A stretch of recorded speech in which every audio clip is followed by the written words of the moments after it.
Good afternoon sir. Good afternoon ji. Sir आज का हमारा क्वेश्चन आपसे ये है कि रियल एस्टेट में एक बहुत टीम वर्क की जरूरत होती है, एक बहुत टीम काम करती है रियल एस्टेट के बिजनेस में। तो इसमें एक अच्छी टीम का होना, एक अच्छा एनवायरनमेंट होना ऑफिस का, बॉस से रिलेशनशिप, आपस में टीम मेंबर्स का रिलेशनशिप अच्छा होना कितना इम्पोर्टेंट है और ये क्यों जरूरी है? ओके, देखिए रियल एस्टेट का जो वर्क है मैं समझता हूँ ये जो भी सभी आपके जो बिजनेस हैं किसी भी चीज से रिलेटेड, मान लीजिए आपने मोबाइल शॉप खोली हुई है या कोई भी मेडिकल स्टोर खोला है, किराना की शॉप खोली है, या फिर जो जो आपका शॉपिंग मॉल होते हैं वहां पे भी बहुत बंदे काम करते हैं, तो हम बोलेंगे वो भी एक टीम वर्क होता है। बट रियल एस्टेट में एक बहुत बेहतर टीम वर्क चाहिए होती है। और रही बात अच्छी टीम की और अच्छे इन्वायरमेंट की, वो खुद से बनाना पड़ता है। लाइक मतलब आप जैसे सपोज करो कि रियल एस्टेट में कोई टीम मेंबर है और एक टीम मेंबर की वजह से 4 लोगों का काम खराब हो रहा है। यानी कि सपोज करो टेलीकॉलर ने बहुत मेहनत की कस्टमर को बुलाने में, लेकिन जो विजिट बॉय है उसने आलस कर दिया, तो वो पूरा काम खराब हो गया। चलो सपोज करो विजिट बॉय ने भी अच्छे से विजिट कराई, समझाया, बहुत कस्टमर को कन्विंस किया, बताया, तो आगे जो सामने मतलब ऑफिस में जो स्टाफ होते हैं उनके ऊपर सीनियर होते हैं, उन्होंने डील कन्वर्ट करने में प्रॉब्लम की, या फिर कोई ऑफर ना दिया हो, या फिर एक जैसे कहते हैं ना कि कोई कस्टमर आके बैठ गया तो उनको अच्छे से उनकी रिस्पेक्ट ना की हो, चाय पानी ना पूछा हो। तो इस तरीके की कुछ चीजें होती है जो कस्टमर को मतलब चाहिए होता है कि भाई अगर हम किसी के ऑफिस जा रहे हैं तो अच्छे से रिस्पेक्ट मिले। फिर उनकी टीम को भी बहुत बेहतर से मतलब क्योंकि उनका फर्ज होता है वो करना, क्योंकि बॉस ने जो मतलब इतनी सारी चीज करके अरेंजमेंट करके पूरी कंपनी खोली है या ऑफिस को मैनेज किया है, पूरा टीम मैनेज की है, तो उसमें ऐसा होता है कि एक बंदे की वजह से दूसरे का काम खराब हो जाता है। रियल एस्टेट की ये बात है।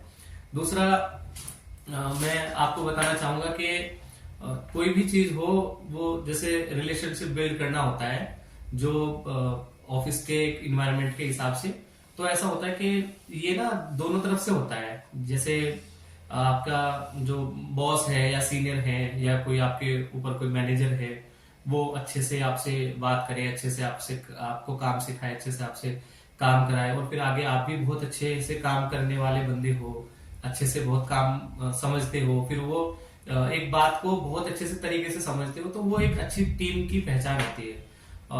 लाइक मतलब अगर हम देखें, पहले हमें डालना होता है फिर निकालना होता है। जैसे हम कोई भी चीज में समझ लीजिए कि आपने बैंक में पैसा डाला, लेकिन एटीएम से निकालना होता है, तो एटीएम से पैसा तब निकलता है जब डालोगे। तो पहले अच्छे से मतलब दोनों तरफ से चलता है ये, कि जैसे पहले अच्छे से अपना काम करें, अच्छे से इन्वायरमेंट को समझे, बहुत बेहतर से सभी चीजें करें। क्योंकि मैंने देखा है कि 90% जो टीम होती है रियल एस्टेट में हो या किसी भी चीज में हो, वो सिर्फ अपनी ड्यूटी करती है। लेकिन अगर मेरा अपना एक्सपीरियंस है, जो मुझे 12-13 साल का एक्सपीरियंस है रियल एस्टेट में, तो मैं कहूंगा कि मतलब टीम को अपना समझना चाहिए काम को। जैसे सपोज करो महीने में अगर एक भी डील नहीं हुई, तो बॉस के चेहरे पे टेंशन नहीं दिखनी चाहिए। जो कंपनी में बंदे काम कर रहे हैं, चाहे वो कोई भी हो, नीचे से लेकर ऊपर तक, वो उनके चेहरे पे टेंशन दिखनी चाहिए कि इस महीने कोई भी डील नहीं हुई। और अगर दूसरे महीने 3 डील हो गई, 2 डील हो गई, तो खुशी ओनर को नहीं होनी चाहिए, खुशी जो है टीम को होनी चाहिए। और बाकी ये सब चीजें होती है, जैसे एक अच्छे इन्वायरमेंट की बातें मैंने बता दी है कि इस तरीके से एक टीम बनती है।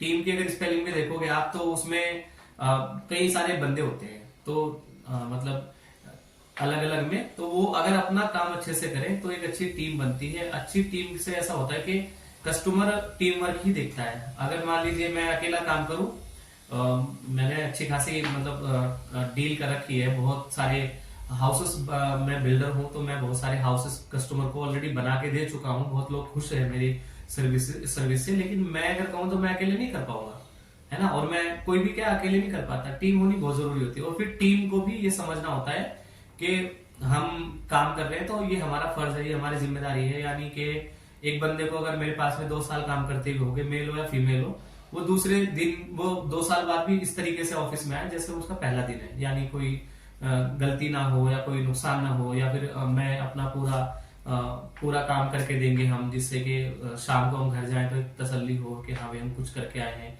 आज इतने लोगों को कॉल किया है, आज इतने लोगों को विजिट कराया है, आज हमारी रजिस्ट्री हो गई, आज एग्रीमेंट हो गया, अगर कंस्ट्रक्शन वाली टीम है तो आज हमारा भूमि पूजन हो गया और हमारे कॉलम खड़े हो गए, हमारा लिंटर पड़ गया, हमारा गृह प्रवेश हो गया। इस तरीके की थिंकिंग होनी चाहिए खुद का। और अगर रही बात नॉर्मली जो चल रहा है वो तो चल ही रहा है। मान लीजिए कहीं भी कोई बंदा जॉब करता है 10-12 हजार में, तो मॉल में भी कपड़े उसमें लगा देते हैं कि कस्टमर को दिखाते रहो अपना जो भी है उसका प्रोडक्ट, वो बच्चा गिरा के जाएगा उसको उठा के रख दो। तो ऐसे भी मतलब हर किसी की जॉब तो कहीं ना कहीं लगी जाती है, काम तो कहीं ना कहीं मिल ही जाता है, बट एक प्रोफेशनल तरीके से जो है आप अगर किसी भी जगह पे अगर आप फ्रेशर हो मतलब, और ये टीम मेंबर के लिए अगर आप फ्रेशर हो तो हार्डली मुझे लगता है कि आपको लाइफ में 1-2 जॉब करनी चाहिए, मतलब पहली या दूसरी। आपके पास अगर ऑप्शन है कि अरे यहाँ नहीं तो कहीं और, यहाँ नहीं तो कहीं और मिल जाएगा ये वो, और अगर बॉस भी सोचे मेरे को तो स्टाफ बहुत मिल जाएगा है ना, तुम नहीं तो कोई और, तो हो सकता है तुमसे बेहतर ना मिले, है ना। तो ऐसा होता है, दोनों तरफ से चलता है। ये मैंने लगभग पूरी बात बता दी है जी। जी। Thank you so much sir. मिलते हैं नेक्स्ट वीडियो में। नमस्कार।